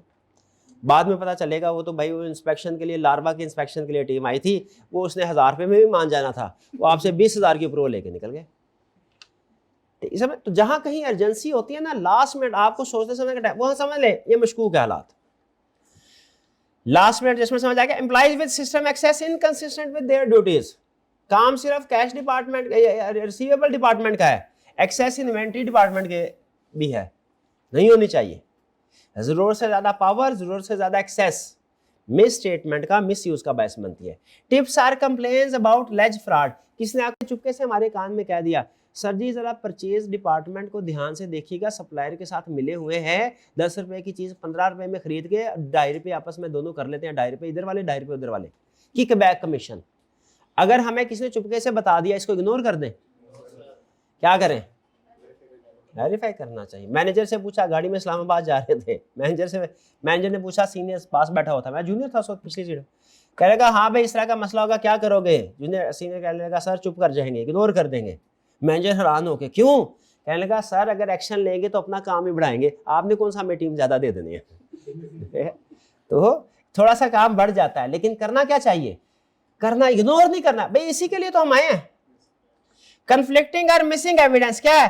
Missing documents are documents that appeared altered. Expense हुए, अगेन वही मिलती जुलती बात, लेकिन उसका कोई एविडेंस नहीं, और अगर मिला उसके ऊपर लगा चेंजेस हुई हैं, वो यार कल 1 को 7 कर दिया, 7 को 9 कर दिया, तो अगर किसी डॉक्यूमेंट में अल्टरेशन हुई हो, क्या रिस्क है? Fraud. Significant unexplained items on reconciliation, देखें अगर रिकंसिलिएशन में जो आइटम्स आ रही हैं उनकी एक्सप्लेनेशन है कि ये क्या चीज है, फिर तो ठीक है कि भाई रिकंसिलिएशन में 22.5 मिलियन आ रहा है, क्या है सर? ये फिक्स एसेट 25 मिलियन का खरीदा था, गलती से 1 0 कम लग गया था कैपिटलाइजेशन करते हुए, तो वो 25 लाख की एंट्री 2.5 लाख से हो गई थी, ये बाकी का 22.5 लाख ये इधर शो हो रहा है। तो रिकंसिलिएशन में फर्क आया, लेकिन जस्टिफिकेशन मौजूद है, रीजनेबल एक्सप्लेनेशन मौजूद है, एविडेंस मौजूद है। बताइए क्या फ्रॉड रिस्क फैक्टर है? रिस्क नहीं है, लेकिन अगर पता ही नहीं किसी को कि सर ये अमाउंट क्या है, सर चेक करके बताते हैं, हमें तो नहीं पता ये पैसे कहां से आए हैं या कहां गए हैं, फिर इसका मतलब क्या है? अनएक्सप्लेन्ड डिफरेंसेस हो तो क्या है? फ्रॉड है। Unusual balance sheet changes or trend, receivable जो है वो रेवेन्यू से ज्यादा, जैसे डेटर टर्नओवर रेशियो, रिसीवेबल बहुत ज्यादा बढ़ रहे हैं, डेटर उतने नहीं बढ़े, या सेल बढ़ रही है, डेटर उस हिसाब से नहीं बढ़ रहा है। इनकंसिस्टेंट और vague management response to inquiry, management inquiry का क्लियर जवाब नहीं दे रही, घुमा फिरा के आए बाइश आए, जिसे कहते हैं ना उर्दू में, आए बाइश आए, सुना कभी? इधर उधर की बातें करना, टू दी पॉइंट बात नहीं कर रहे। सर ये एक्सपेंस किधर गया, किधर गया? तो आपको पता है पेमेंट करनी पड़ जाती है, अचानक पेमेंट करनी पड़ जाती है, तो कोई पेमेंट कर दी होगी, भाई क्या पेमेंट किया बताओ? सर ये पूछ के बताता हूं, जिससे पूछना है वो आज मौजूद नहीं है। जब इस तरह की सिचुएशन आ जाए तो समझ जाए कि गड़बड़ है। Discrepancy between entity record and external confirmation, entity ने कंफर्मेशन लेटर भेजा, ए डेटर हमारी कंपनी जिसका ऑडिट कर रहे हैं उसने आपसे 20 लाख रुपया वसूल करना है, बताइए आपने कितने पैसे देने हैं? उसने कहा भाई ये कंपनी है कौन सी, मैं तो पहली दफा सुन रहा हूं, ये डिस्क्रिपेंसी आ गई, ये क्या है? फ्रॉड, फेक रिकॉर्ड किया हुआ। Large number of credit entries on receivable, year and पे सेल्स रिकॉर्ड की, ईयर एंड के बाद रिवर्स कर दी, क्रेडिट एंट्री मतलब रिवर्सल एंट्रीज, तो क्या है ये? टारगेट अचीव करने के लिए फेक एंट्री की है। ये सेल्स के पॉइंट ऑफ व्यू से भी है, डेटर के पॉइंट ऑफ व्यू से भी है कि सेल्स अगर रिकॉर्ड की मंथ ईयर एंड पे, ईयर एंड के बाद रिवर्स कर दी, या डेटर्स लार्ज डेटर थे ईयर एंड पे जो ईयर एंड के बाद राइट ऑफ कर दिए, तो इसका मतलब क्या? ये फेक ट्रांजैक्शन है। Missing inventory or significant of significant magnitude, inventory miss हो, गायब है, बड़ी इन्वेंट्री गायब है, नहीं पता किधर गई, किधर गई, बिक गई। प्रॉब्लमेटिक ऑडिटर और मैनेजमेंट रिलेशंस, ये तो भी मिलता जुलता पॉइंट थोड़ी देर पहले पढ़ा था, जब ऑडिटर और मैनेजमेंट के दरमियान में ताल्लुकात खराब हो कैसे खराब? Denial of access to record facilities management की रिस्पॉन्सिबिलिटी है, पढ़ा था हमने। रिकॉर्ड मैनेजमेंट कहते हैं नहीं प्रोवाइड, नहीं है रिकॉर्ड हमारे पास, कर ले जो करना। स्कोप लिमिटेशन तो है ही है, लेकिन जानबूझ के रिकॉर्ड नहीं दिया जा रहा। अगर जल गया हो आग की वजह से तो वो अलग बात है। Undue time pressure imposed by management, deadline law ने बोला 120 दिन के अंदर आपने सबमिट, मैनेजमेंट कह रही है नहीं सर 30 दिन के अंदर अंदर ऑडिट कंप्लीट करें, कोई वैलिड रीजन नहीं है। तो जब मैनेजमेंट जानबूझ के कम टाइम दे रही है, इसका मतलब कि मैनेजमेंट चाहती है हम कम वेरिफिकेशन करें। क्यों चाहती है कम वेरिफिकेशन करें? Complaints about audit conduct or intimidation of audit team. Management हमारे टीम मेंबर्स को प्रेशराइज कर रहे हैं, जूनियर टीम मेंबर्स को। बे तुमको ना कि मैं सीएफओ कंपनी का 20 साल से और तुम अभी कैफ क्वालिफाई करके आए हो, महीना अभी तुम्हारा प्रोबेशनरी पीरियड चला है, मेरे से सवाल पूछोगे, भाग जाओ। ये क्या है? इंटिमिडेशन। सवाल ये नहीं कौन सीनियर है कौन, सवाल ये है पोजीशन क्या। क्या थाने का एसएचओ वजीर प्राइम मिनिस्टर को गिरफ्तार कर सकता है? कर सकता है। सवाल ये नहीं है कौन सीनियर है कौन जूनियर, सवाल ये है कि रोल क्या है। पुलिस वाले का रोल ही है कि क्रिमिनल कहीं भी हो उसको पकड़ना है, या जो बॉस कहे वो करना है। ठीक है जी। तो unusual delays in providing information, delay कर रहे हैं, जितना डिले होगा वेरिफिकेशन कम होगी। Unwillingness to address control deficiency on timely basis, controls report कर दिए हमने, वो कह रहे हैं सर हमारा इंटरनल ऑडिट डिपार्टमेंट का हेड 1 साल से बीमार है, वो जैसे ही ठीक होगा ना हम ये कंट्रोल फौरी तौर पे इसको ठीक कर लेंगे। हमने कहा उसने ठीक होने तक कंपनी के एसेट सारे चोरी हो जाने।